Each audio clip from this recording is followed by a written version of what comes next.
Oh man. Good morning, everybody. I am Nick Slavic. I am the proprietor of the Nick Slavic Painting and Restoration Company, also the host of this show, Ask a Painter Live. It is a weekly live Facebook, Instagram, LinkedIn, YouTube show where we talk about the life of a master craftsperson and a paint business entrepreneur. Good morning, everybody. And I'm looking over here because I have Instagram live streaming from a completely other setup over here.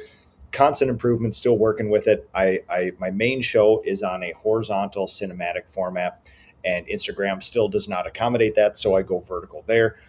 Everybody that is compiling on Instagram right now, you are not going to be treated to the same thing that I have on Facebook, LinkedIn, and YouTube, because I'm going to share my custom, homemade, personalized operations dashboard.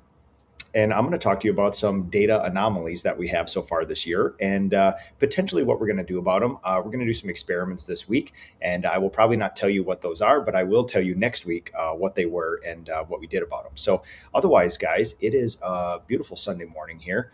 It is raining. You can hear the thunder, you can hear the rain. I'm staring out across our native prairie with the flowers, late June, July-ish time frame here. Everything's coming into bloom. The critters are everywhere. Everything is green and lush. 180 different forms of wildflowers and plants and berries and things are all coming into bloom out here on the farm. Took the dogs for a beautiful contemplative rain walk this morning. Put the rain jacket on, and we looked everywhere on the farm for critters and things, and had an absolutely beautiful morning. But I'm going to share my operations dashboard with you here. Every year has its own flavor. And I have the benefit of having lots of years of data where I can basically say what's happened statistically every week for the entire year for many years in the past. And then we can compare into the future. And there's many times where I get it so dang close. My predictions, my projections, it is eerie. The graphs almost like mimic each other like this. But every year has its own little weird things where the data does not comply with that, and we get a new anomaly. So every year has a flavor, as we say in my company, and there are things that we can predict. There's typically two exterior surge periods. Obvious one is in the spring, give or take about 10 days. I can predict when it starts, where it ends. This year, I don't know the exact dates, but we had about 8.5, 9 weeks of typical surge period, 62 and a half estimates a week. I gave you guys a report on that a little while ago in an Ask a Painter. And this week, I'm going to talk about the most interesting piece of data to come out of this year so far. And this is what I love, because we have all sorts of little levers and things with effort and money that we can do to manipulate the business. And I believe a true CEO, an owner, a operations manager is basically in the job of allocating resources, money and time into the right places to get the biggest return on investment, happiest clients, best paid employees, things like that. So, and I'll apologize. I'm sitting here in my wilderness gear. My hair is all crazy because I did that rain walk with the dogs here, but we're going to broadcast just like we do every single week, and we have for 10 years here. So, Mr. Singh, US, starting my new company, going to launch next month. Any one piece of advice you can give me? Yes, Mr. Singh. Actually, I wrote about this in my one-page weekly this week. The title of it is, I think it's episode number 95. I write one page, I dub my voiceover, things like that. I wrote about balance. And if I had to go back, I would do a lot of things different, but there's a lot of things that you cannot do different just because of time and money constraints. So I will say this, the best piece of advice for people who are just starting their business, then we're going to jump into this data, this interesting stuff, is this. The best piece of advice I've ever received is somebody put their arm around me and said, this is hard. And this is absolutely true. And you're trying something that only 3 to 7% of the world's population ever tries or succeeds at. So if at times it feels hard, if at times it doesn't make sense, if at times that you feel that there's injustice and it's unfair, congratulations. You are risking for more reward. And so just know that you will not find comfort in many of the people that you talk to, because only 3 to 7% of the entire world's population is going to do what you do as a business owner, an entrepreneur, a founder, a grower, a scaler. So when you go to a party, when you go to a coffee shop, when you talk amongst friends, when you go to a baseball game and things like this, many amazing humans out there, very few people are going to have a lived, shared experience that you are. Also, job costing. Job costing is the key. Having great financial projections, joining industry trade groups, getting good benchmarks, finding a coach, finding a mentor, and finding humans to help you out. There is not a business in the world that doesn't have something solved about it. And the challenge is, can we have enough ego to put our entrepreneur tail between our legs, go to the people who have done it before and smarter than us and more experienced than us and ask for help? And you'd be amazed how much entrepreneurs love putting their arms around another person, giving them advice, especially like, this is hard. Entrepreneurs love helping other entrepreneurs out because they have been helped out by other people and they love paying it forward. So with that being said, Mr. Singh, nick@nickslavik.com is my email address. If you want any advice, you come to me and I'd be happy to help. If not, if I can't help you, I will find people who can. So Dominic, how's it going? Truly still considering coming out here to paint and fish. It's your choice, man. You know where I am. I'm not going anywhere. I entertain lots of people. I actually just set up a meeting with a partnership team who owns a painting company to come out here in the fall and do a full day experience with me and my company. So I will always consider. I can't guarantee I'm going to always say yes because I have my own goals and plans and constraints on my time. But anybody who knows, I can't think of a time in the last 18, 19 years where I've turned somebody down for that thing. We've always found a way. So everybody on Facebook and all this other stuff, Instagram, you're going to have to pop over to Facebook eventually. I am showing you one of the most beautiful, I'm a little biased, beige operation managers dashboards I have custom made. It's very simple. It looks fancy. It is just weekly data from my company that I put into beige format. And what you'll see here are some anomalous pieces of data that I have this year. So I would love for you guys to share if you are having this experience as well.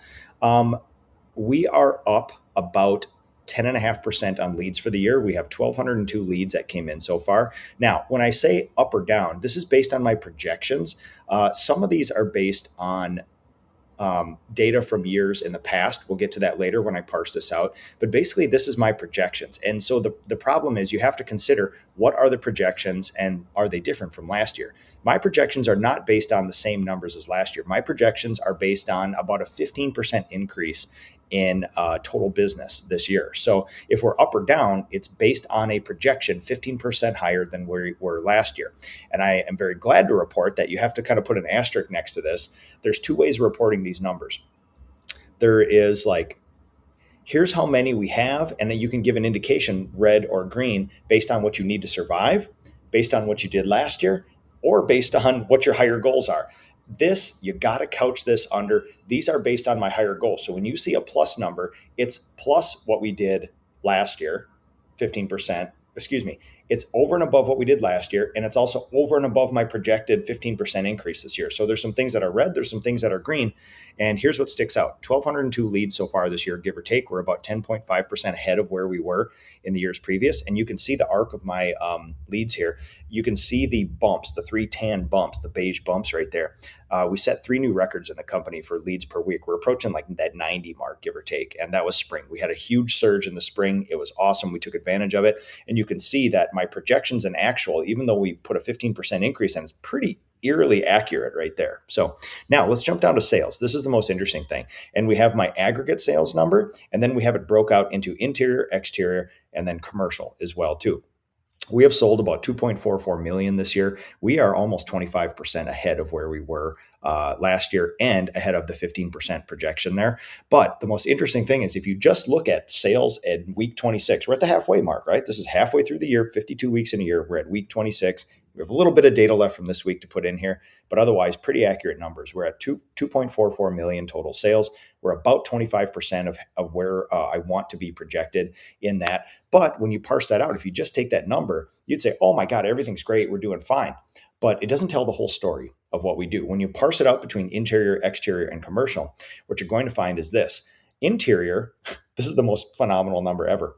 We are 40% ahead of where we were last year and my projection. So when you're looking at my beige graph here, in the early part of summer, there's a point where I expect these numbers to decline. Like these three charts that you're seeing over here in Instagram, you are missing out. This is absolutely beautiful over here. Instagram, Facebook, what you're looking at are the 3 graphs. Now we chart these graphs differently than the graphs to the left. The graphs to the left are based on my projections for a 15% total increase in business in my business this year. The three graphs where we parse it out, 25 versus 26, are based on last year's versus this year. So again, you have to keep this straight. We're charting things on two different accounts here, on two different ways of rating. Based on the same exact date last year, we sold 40% more work interior than we did there. The most interesting number is that coupled with the exterior. We have sold 18% less exterior work than we did in years past. Justin DeBow, good to see you, my friend, Sunday morning.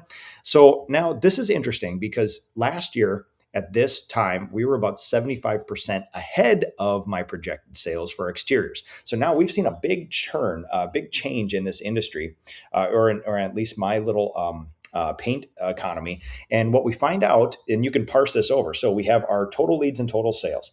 Then we parse it out by interior, exterior, and commercial. Commercial is ahead. We're doing fine there. We've diversified over 3 years. Nothing big to report there. We're kind of on track, give or take.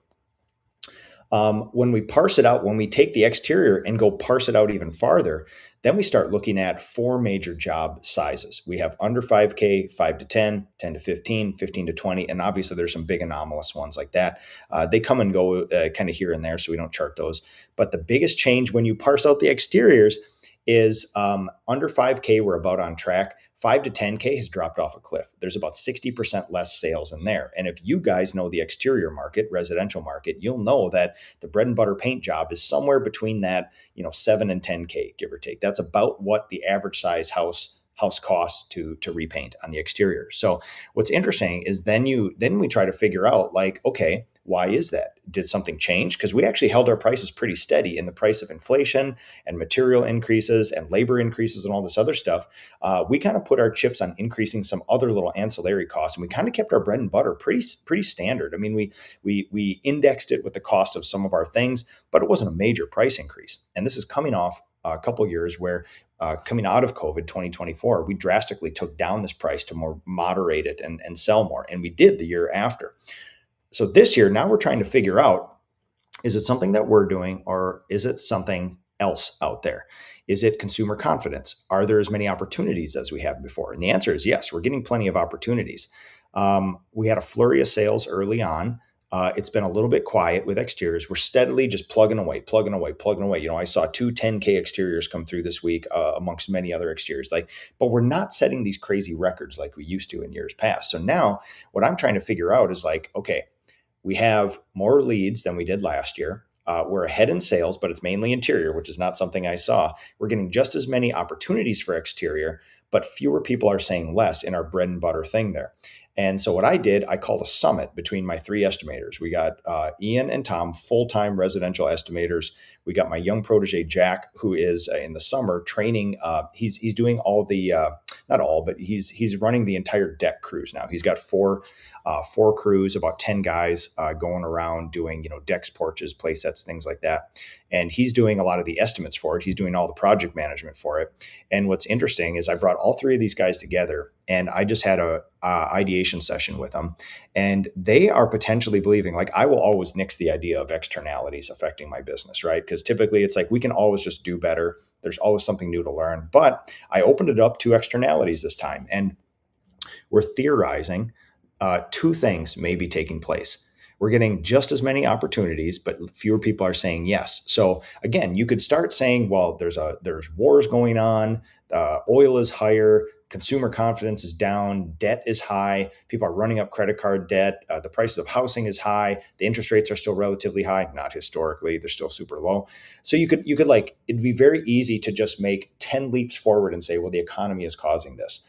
But that, if you do believe that the general economy, whatever you guys believe that is, if that is the problem, now as a business owner, where does that leave you? What are you going to do? Like my circle of influence, my sphere of influence does not include, is not up to and including the entire US or world economy, not even the state, not even the local economy.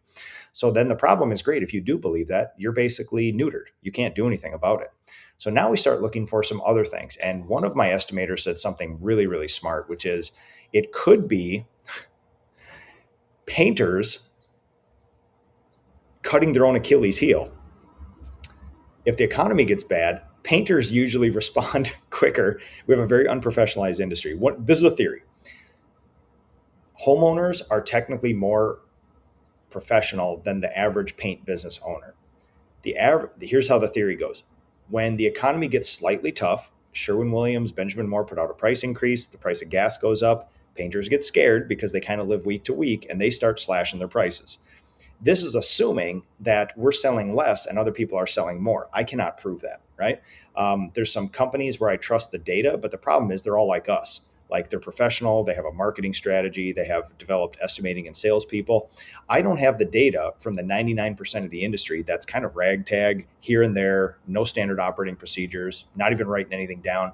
So this assumes that it's a zero sum game where if we don't sell, other people are selling. The problem is I can't prove that. I can't prove that just because we don't sell something, somebody else does. So it's a good theory. But again, it's like that might be happening. That may be the truest statement ever. The problem is I cannot prove that.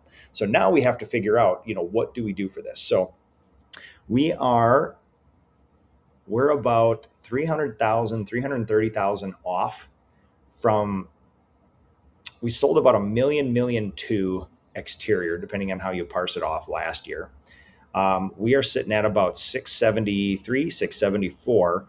So we're about halfway to our goal for the entire year. And we're down on exteriors. And to me, if interiors was down, commercial was down, and exterior was down, I think you could more broadly make a statement about the economy or some other things here. But interiors are up. We're 40% ahead of where we were. Like the exterior and interior numbers flipped. Of all the things that you can postulate and consider happening, I would not consider that we'd be setting interior sales records. I mean, we are rifling $8,000 to $15,000 jobs, $4,000 jobs, one after another every single week. We're making so many happy clients. We're serving all these people. So, and you can't say, well, the housing market is turning. People are selling houses. These are all real estate transactions, because they are not. They are absolutely not. So here's our theory. Here's our theory that we're working under. Either painters are lowering their prices, or consumer confidence is down slightly and people are not buying. They might just be pausing and taking longer.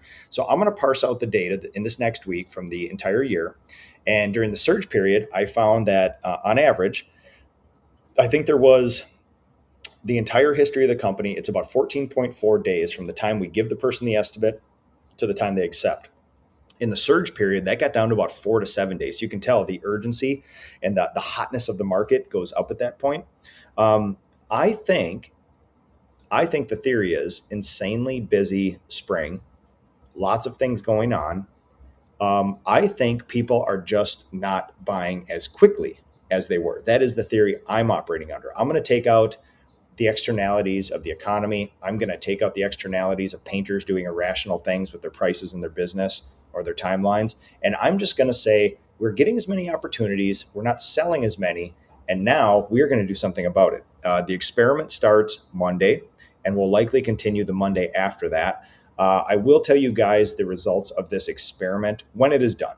I don't want to hamstring us going into this, but we are going to do something, and we have a goal to sell 16% of all the outstanding. I think we have $2.4 million in just bread and butter exteriors sitting out there where clients have not responded to us. We've completed all the estimates, and we're going to go out there and we're going to see if we can sell about 16% of those. See if we can help 16% of all the clients out there that have not responded, and see what we can do. We have a strategy.